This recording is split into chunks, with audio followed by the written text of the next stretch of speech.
आमतौर पर ऐसा देखा जाता है कि एचआईवी और एड्स का नाम सुनते ही लोगों के हाव भाव बदल जाते हैं। इसके पीछे सबसे बड़ा कारण है लोगों में एचआईवी और एड्स के बारे में सही जानकारी का न होना। अक्सर लोग दोनों के मतलब को समझने में भूल कर देते हैं।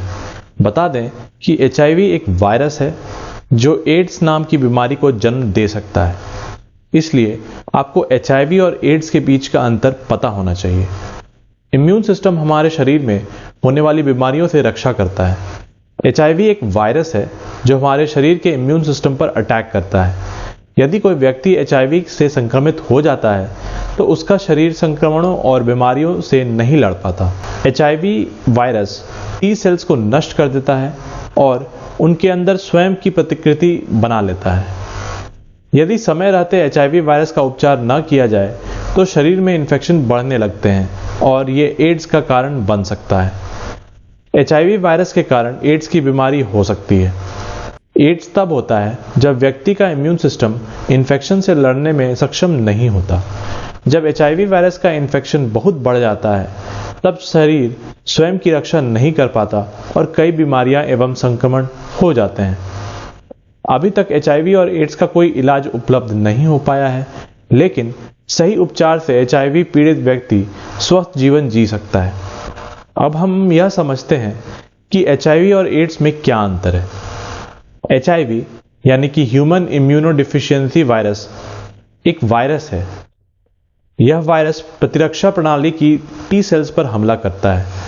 एड्स का फुल फॉर्म होता है एक्वायर्ड इम्यूनोडिफिशियेंसी सिंड्रोम। यह एक मेडिकल सिंड्रोम है जो एचआईवी संक्रमण के बाद सिंड्रोम के रूप में प्रकट होता है। एचआईवी एक इंसान से दूसरे इंसान को हो सकता है, लेकिन एड्स नहीं हो सकता। यदि कोई एचआईवी से संक्रमित है तो यह जरूरी नहीं कि उसे एड्स हुआ हो। हालांकि एचआईवी संक्रमित व्यक्ति को एड्स हो सकता है।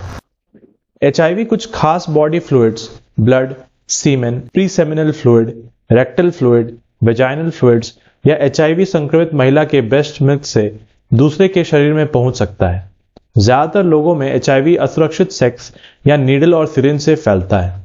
एचआईवी संक्रमित मां से बच्चों में भी यह वायरस पहुंच सकता है। एचआईवी फैलने की सबसे कॉमन वजह असुरक्षित शारीरिक संबंध है। संक्रमित व्यक्ति के साथ शारीरिक संबंध बनाने वाले व्यक्ति को भी यह संक्रमण हो सकता है। एनल सेक्स के दौरान यह रिस्क और ज्यादा हो जाता है। कुछ वक्त पहले तक हेटेरोसेक्सुअल लोगों में यह संक्रमण ज्यादा पाया जाता था। हालांकि अब गे और बाइसेक्सुअल में भी यह संक्रमण बढ़ रहा है। एचआईवी संक्रमित मां से यह संक्रमण बच्चों तक पहुंच जाता है। इसके अलावा ब्रेस्ट फीडिंग से भी यह संक्रमण बच्चों तक पहुंच सकता है।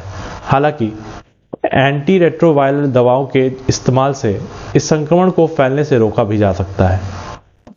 एचआईवी इन्फेक्शन हो गया तो एड्स भी हो जाएगा, यह कहना पूरी तरह सही नहीं होगा। यह इस बात पर निर्भर करता है कि इलाज कितनी जल्दी शुरू हो गया और कितना प्रभावी है। अब आइए जानते हैं एचआईवी के कुछ लक्षण। लगातार थकान, वजन कम होना, जोड़ों में दर्द व सूजन, सिर दर्द और मांसपेशियों में खिंचाव एचआईवी के कुछ आम लक्षण हैं। एचआईवी का वायरस असुरक्षित यौन संबंध या फिर संक्रमित इंजेक्शन का इस्तेमाल करने से फैल सकता है। इसलिए यौन संबंधों के दौरान हमेशा कॉन्डम यूज करें और सुरक्षित संबंध बनाएं। इंजेक्शन और सुई एकदम नई हो, इस्तेमाल की हुई सुई का बिल्कुल भी उपयोग ना करें। एक से ज्यादा पार्टनर के साथ यौन संबंध बनाने से बचें। अगर एचआईवी का संदेह हो तो तुरंत डॉक्टर से मिलें। Centre for disease control and prevention CDC के अनुसार कोई व्यक्ति एचआईवी इन्फेक्शन से पीड़ित है या नहीं, इसके लिए 3 प्रकार के टेस्ट किए जाते हैं। पहला, न्यूक्लिक एसिड टेस्टिंग। इसके जरिए देखा जाता है कि कहीं व्यक्ति के खून में एचआईवी का वायरस तो नहीं है। चूंकि यह टेस्ट काफी महंगा होता है, इसलिए इसे रूटीन चेकअप में बेहद कम इस्तेमाल किया जाता है। दूसरा, एंटीजन या एंटीबॉडी टेस्ट। इसमें एचआईवी वायरस के संपर्क में आने वाले व्यक्ति की खून की जांच की जाती है और देखा जाता है कि कहीं उसके खून में एचआईवी एंटीबॉडी तो नहीं है। इस टेस्ट के जरिए एचआईवी एंटीजन का भी पता लग जाता है। तीसरा, एंटीबॉडी टेस्ट।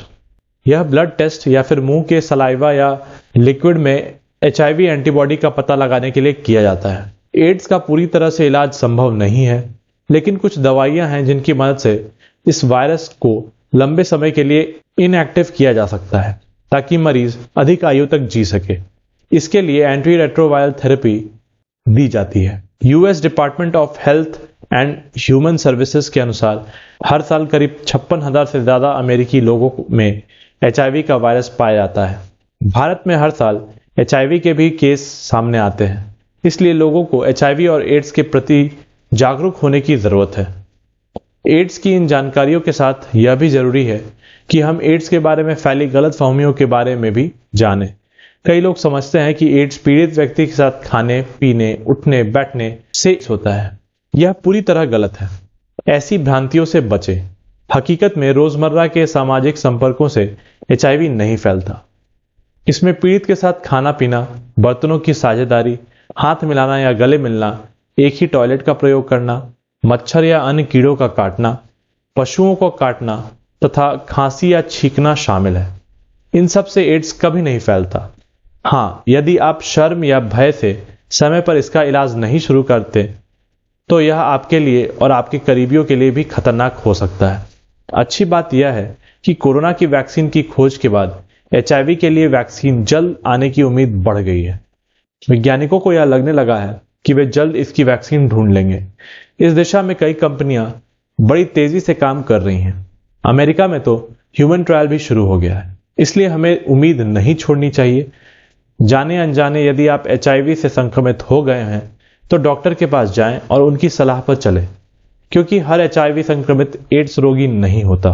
हाँ, यदि आपने संकोच या शर्म किया तो यह मुमकिन है, क्योंकि एचआईवी संक्रमित व्यक्ति ही समय पर सही इलाज नहीं मिलने के कारण एड्स रोगी हो जाता है। एड्स एक जानलेवा बीमारी है, इसे हमें समझना होगा। यदि आपके पास इससे संबंधित कोई विशेष जानकारी हो तो हमें जरूर बताएं। हम इसे अपने व्यूअर्स के साथ साझा करेंगे। अंत में यदि आपको यह वीडियो ज्ञानवर्धक लगा हो तो इसे लाइक व शेयर जरूर करें। यदि आपने अब तक हमारे चैनल को सब्सक्राइब नहीं किया तो प्लीज सब्सक्राइब कर लें। हम आगे भी आपके लिए ऐसे ही ज्ञानवर्धक वीडियो लाते रहेंगे। वीडियो को पूरा देखने के लिए आपका धन्यवाद। आपका दिन शुभ हो।